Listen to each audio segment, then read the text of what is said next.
This is how a gambler scammed the Bellagio, not with luck, not with skill, but with a move so bold it shook Las Vegas. Las Vegas is a city where fortunes change in a blink. Some walk in with nothing and walk out with millions. Others arrive rich and leave with empty pockets. But on one cold December night in 2010, something happened at the famous Bellagio casino that wasn't luck, wasn't gambling, and wasn't supposed to be possible. It was a robbery so bold, so simple, and so quick that even the casino's high-tech security couldn't stop it. It wasn't a group of masked robbers, no elaborate Ocean's 11-style scheme. It was just one man, dressed in black, riding a motorcycle, and carrying a gun. In less than half a minute, he walked in, took millions in chips, and rode away into the night. But what made this story truly shocking wasn't just the robbery, it was who the robber turned out to be. It's December 14th, 2010. The clock strikes 3:46 a.m. Outside the North Valley entrance of the Bellagio, one of the most famous casinos in the world, a black Suzuki GSX-R motorcycle slows down. The engine is still running. The rider, wearing all black and a helmet, steps off. He doesn't even bother turning the bike off. He walks straight through the side doors like he's just another guest who couldn't sleep. Inside, the casino is quiet but alive, as Vegas always is. A few gamblers are still at the tables. Dealers are in place, focused on their games. Security cameras scan every angle, but nothing looks strange. The rider doesn't speak to anyone. He doesn't look around nervously. He just keeps walking past blackjack, past roulette, and straight toward the high-limit craps pit. He knows where he's going. He knows what he's looking for. When he reaches the table, he makes his move. Without a word, he pulls a black pistol from his jacket. The dealer freezes.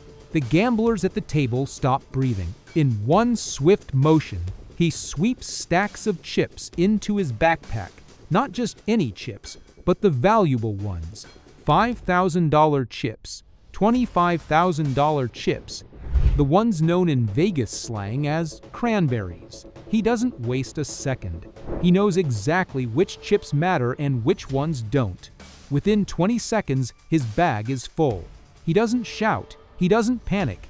He simply turns around, retraces his steps, walks calmly out the same doors, jumps back on the motorcycle, and rides off into the night.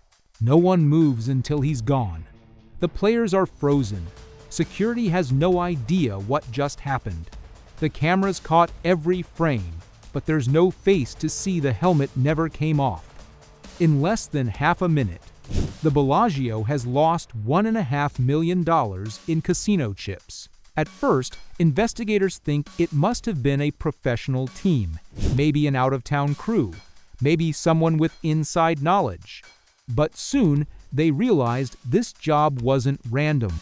The timing, the route, the table, the choice of chips, it all felt personal. Whoever did this knew the Bellagio. He wasn't a stranger. He was one of their own customers. The robber was Anthony Carleo.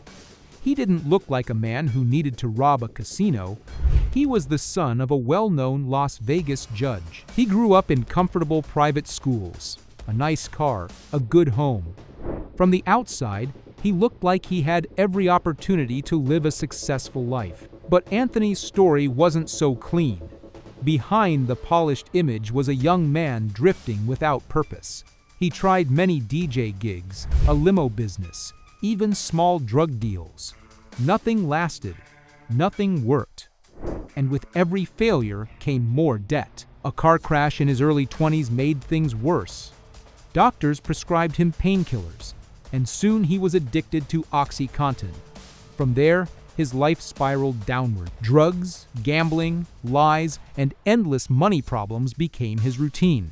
When the 2008 financial crash hit, Anthony was already drowning. He declared bankruptcy, but he kept chasing schemes, convinced that luck would turn. His parents tried to help him, giving him another chance if he promised to go back to school. He moved into his father's spare room in Las Vegas and even enrolled in medical school. For a short while, it looked like he was turning things around. He went to classes, met a girl, and tried to stay clean. He even pinned a photo of his cousin who had died of an overdose on his wall with the words, "Succeed for me," written across the top. But Las Vegas is a dangerous place for someone like Anthony. The temptations were everywhere: casinos, drugs, late-night parties. Within weeks, the $30,000 he brought with him was gone. His father cut off the allowance, and Anthony was left alone, broke, and spiraling again. It was during those long, desperate nights that he remembered something from years earlier, a memory of watching a stranger win thousands at a craps table in seconds. That one moment stuck in his mind. Now, instead of dreaming about winning, Anthony started thinking about something darker: robbing a casino. Anthony's plan wasn't complicated. He didn't draw blueprints or hire a crew. He simply thought, walk in, grab the chips, and walk out. But before hitting the Bellagio, he wanted a test run. On December 9th, 2010, 5 days before the Bellagio heist, Anthony rode to the Suncoast Casino, a smaller place away from the Strip.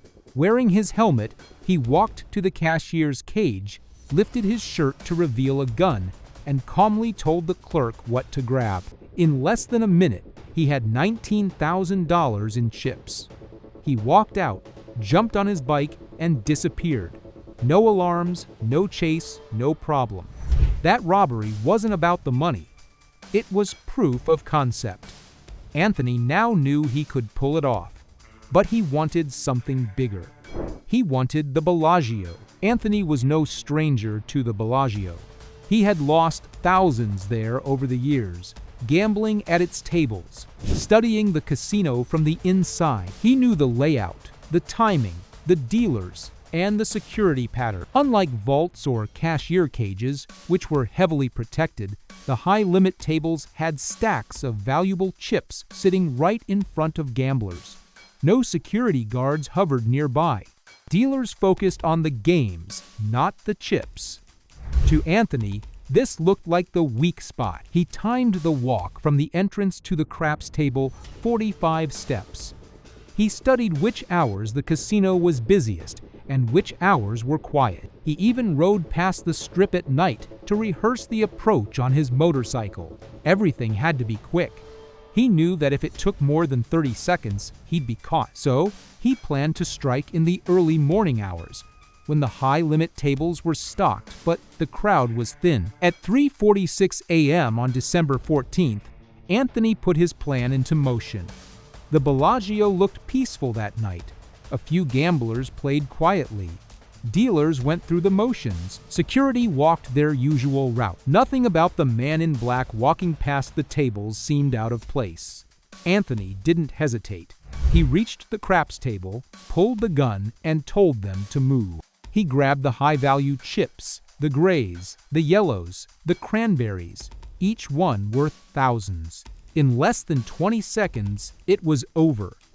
He walked calmly back to the entrance, got on the bike, and vanished into the Las Vegas night with $1.5 million worth of chips. The Bellagio, one of the most secure casinos in the world, had just been robbed like a convenience store. Anthony didn't run. Instead, he stayed in Las Vegas, even returning to the Bellagio just days later. Not to hide, but to gamble. At first, he played small, mixing the stolen chips with regular ones. He cashed out a little at a time, and nobody noticed. He felt invisible, almost proud of beating the system. But there was a problem. The Bellagio's rarest chips, the $25,000 cranberries, couldn't be used so easily. Dealers rarely saw them, and trying to cash them would draw suspicion. Anthony needed another way, so he went online. Using the poker forum 2plus2, he posted under the name Oceans 25 asking strange questions about how to sell large casino chips. He wasn't subtle. He even posted a photo of one of the stolen chips on his bathroom counter. That was his biggest mistake. One forum user, who called himself Dominic, reached out. He claimed to be connected, someone who could buy the chips quietly. They met several times in restaurants, exchanging chips for cash. But Dominic wasn't a buyer. He was an undercover cop. On February 2nd, 2011, Anthony walked into the Bellagio with 3 cranberries, ready for another trade. In the restroom, he handed Dominic the chips.